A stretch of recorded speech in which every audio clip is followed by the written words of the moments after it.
Hi everyone and welcome back to the podcast. I'm Laura from Lauofattraction Life Coaching and I specialise in helping my clients to overcome negative mindsets, release themselves from depression and anxiety and to gain more from their lives by striving for happiness and contentment. Now, I'm sorry I've not done a podcast for a couple of weeks. I have been moving house, as you probably know from last week's podcast or whenever that was. And there has been a huge amount going on, but I'm back now and I'm looking forward to talking to you today. So today I wanted to talk to you about quite a controversial subject and one that's becoming more and more apparent in our society. Now, it's something that I feel is actually very detrimental and I want to speak about it. Now, I feel like our society has gone a little bit too far with supporting an agenda of safe spaces, of an offence culture, and of validating victimhood. Now, I want to explain to you my thoughts on this and why I think it's a huge issue for our society. Now, before I begin, I want to make it clear that I am talking from a psychological and self-help perspective.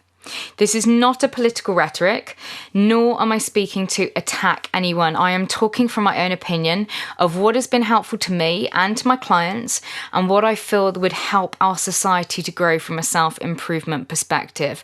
So just listen, try and understand what I'm saying.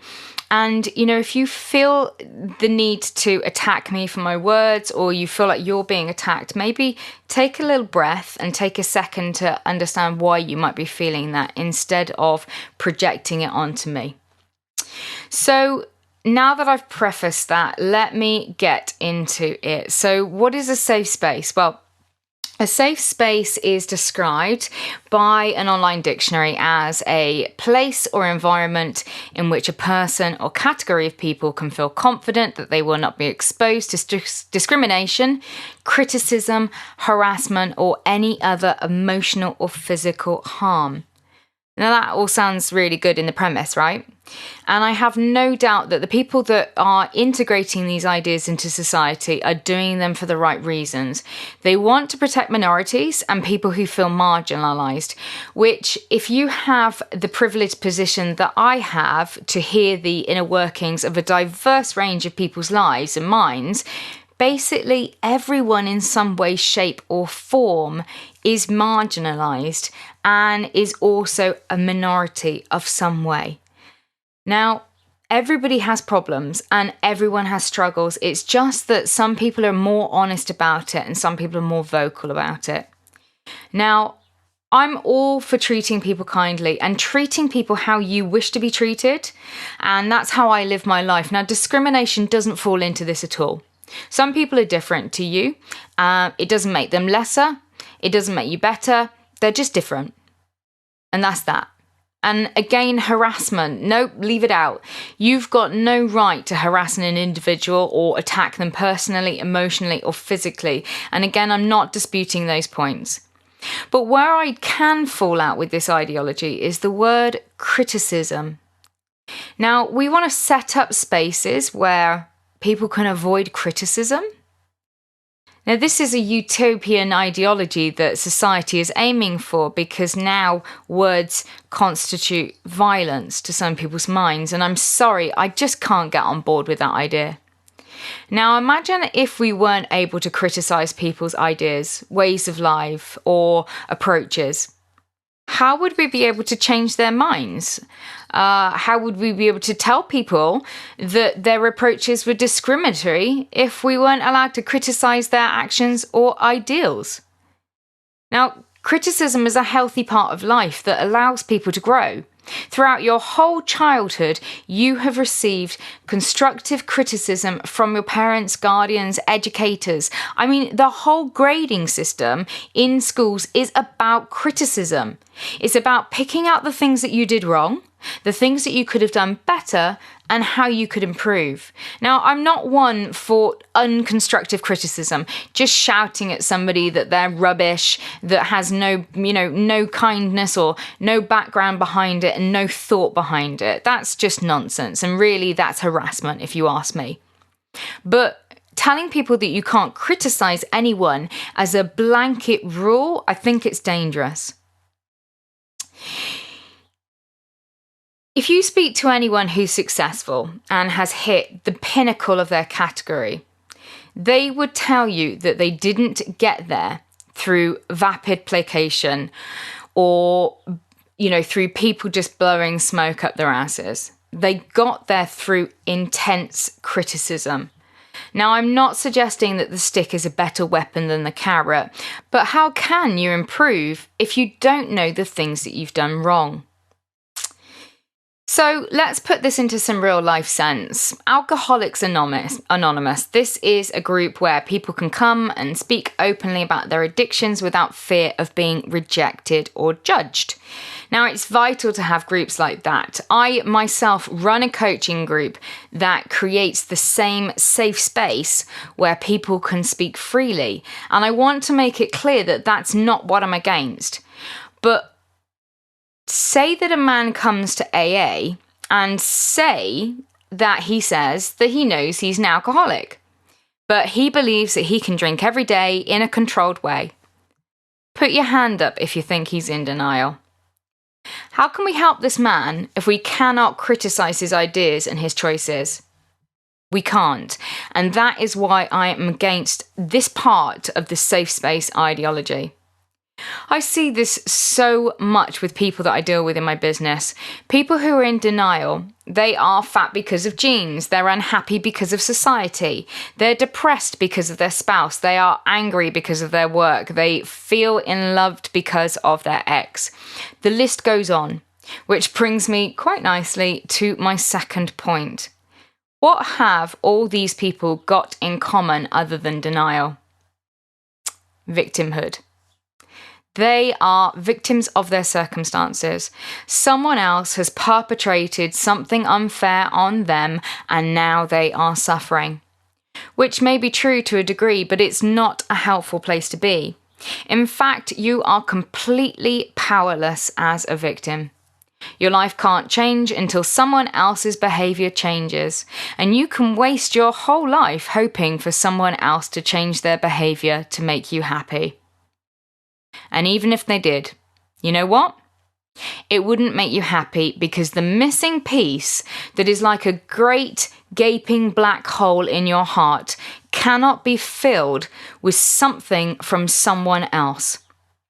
It can only be filled from within and from you. Now, I'm not judging you, and before I get a load of hate mail, this truth bomb is coming from a place of love, from a person who has been a victim, blamed everyone else and everything else for my depression and problems, and have been in denial from all the personal responsibility that I had for my issues. And I get it. This is a bitter pill to swallow. I know because it got stuck in my throat too. But I'm not going to lie to you, to placate you, to make you feel a little bit better in the interim, but leave you in your misery for long term.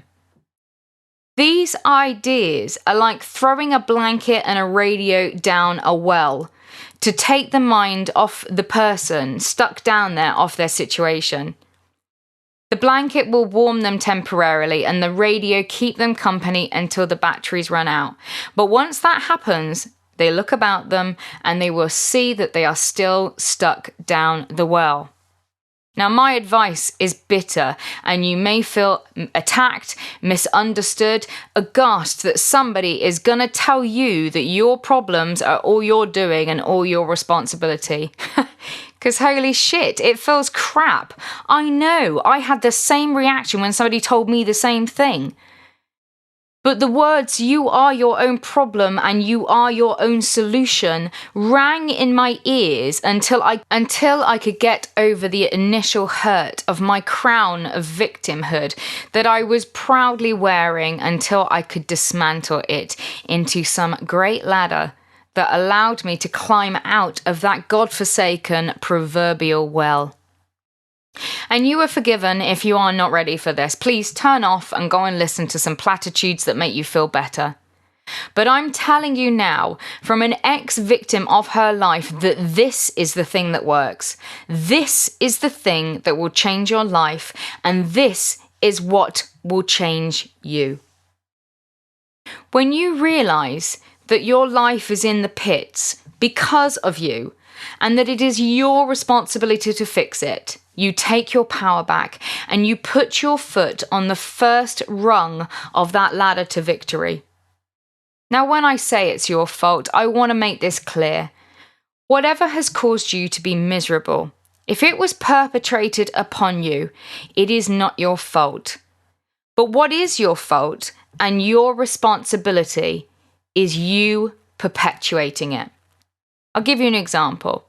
I was bullied.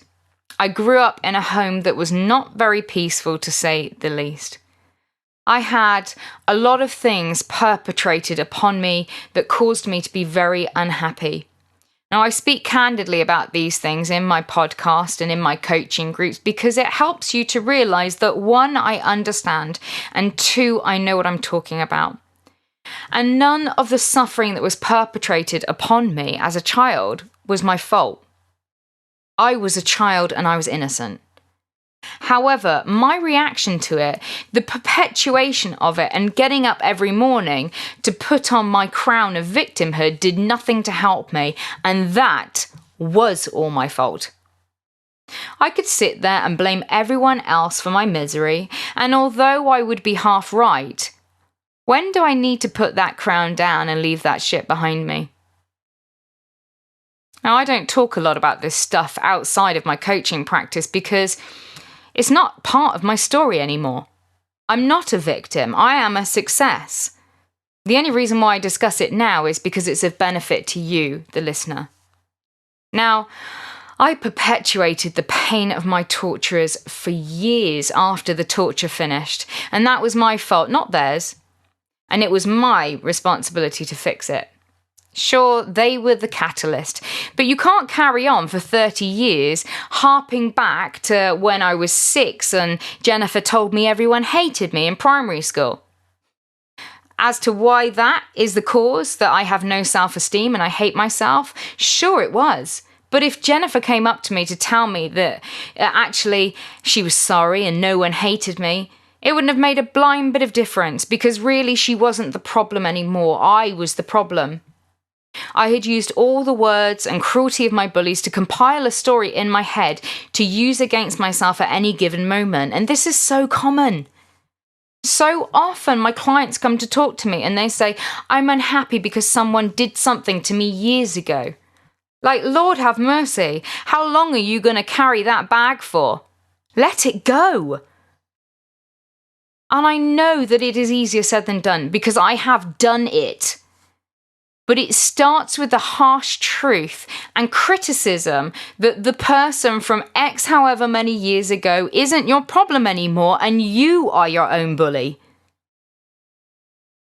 It's your mind that is talking smack to you every day, making you feel like crap. It's your victimhood habits of instant gratification that is making you feel like shit on the daily basis. Stop drinking the Kool-Aid that you are a victim and that your life being in the shit is your fault.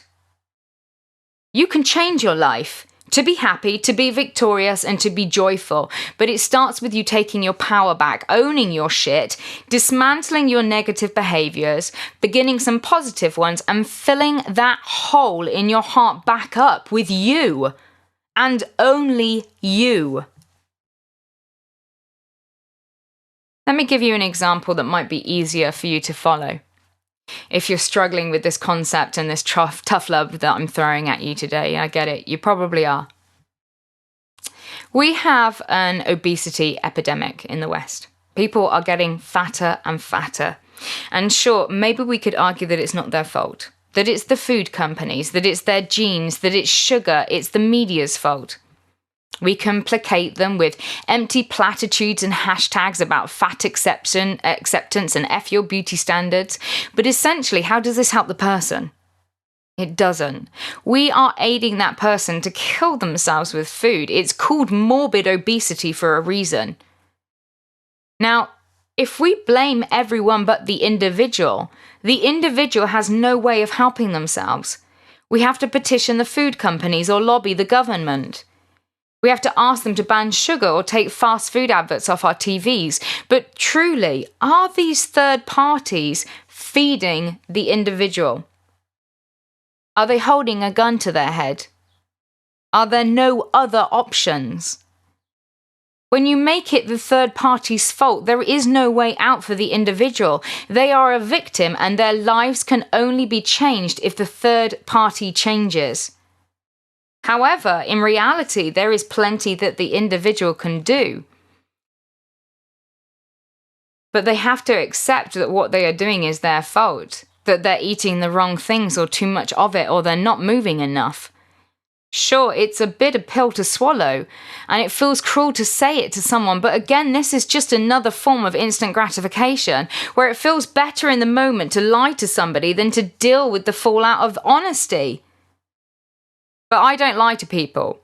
In fact, I am honest to a fault, and this is why my clients turn their lives around in 6 to 9 months of seeing me, because I don't placate their bullshit.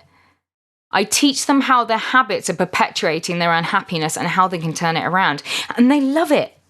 Because although in the moment it may not feel as good, it is life-changing in the long run and they are empowered to change their lives. Just as I was empowered when somebody told me to stop blaming all my bad habits and bullshit on everyone else in my life. At some point, you gotta take your victim's crown off. Take your power back and change your life for the better by choosing yourself, learning to love yourself and taking the time to refill that hole in your heart with yourself. Now, I hope you enjoyed this week's podcast. I know that it was a tough subject and some of you may be feeling a bit triggered right now. You might be feeling a bit angry. You might want to write a load of hate mail to me. Now, feel free to leave a comment down below because I want to hear your thoughts and I want to help you all. But recognize that I'm coming from a place of love, that I'm coming from a place of wanting to help you, and that I am not, victim blaming or victim shaming or saying that everything is their fault when something really bad has happened to them. That's not what I'm talking about. Is the perpetuation of that misery, and that comes from yourself. Now, I have turned my life around and I have gone from being somebody who was perpetually depressed, who wanted to kill themselves, to being somebody who's pretty happy on a daily basis. And I want to help other people to do that, but I can't help you if I lie to you. So I hope that this hasn't been a bitter pill to swallow or too bitter that you had to turn off. And if you're still with me, I want to praise you. I want you to recognize how strong you are as a human being. Because if you can hear the uncomfortable truth, you are on your way to saving yourself. Because we don't need somebody to come in and rescue us. You need to be taught how to rescue yourself, and that's what I do. And that's why I make these podcasts, and that's why I work with my clients. Now, I hope that you guys have heard the true message and that you haven't got caught up in the controversy. And I hope that it helped you. And if it didn't help you, then just turn off. Just step back. You don't have to, send somebody hate mail. You don't have to leave cruel comments and you don't have to be, all mean about it. You can just not say anything. But if you do want to leave a comment and it is positive and it's helpful and it's kind, then, whack it down there. I'm a big girl. I can happily accept criticism. That was all what it was about. But, do it in a constructive way, Anyway, I hope that you are all well. I hope that you guys are having a great day. And I hope that you're enjoying the sunshine if you are in the sunshine at the moment. And I look forward to speaking to you all soon. Okay? Have a good night. Take care, guys. Bye-bye.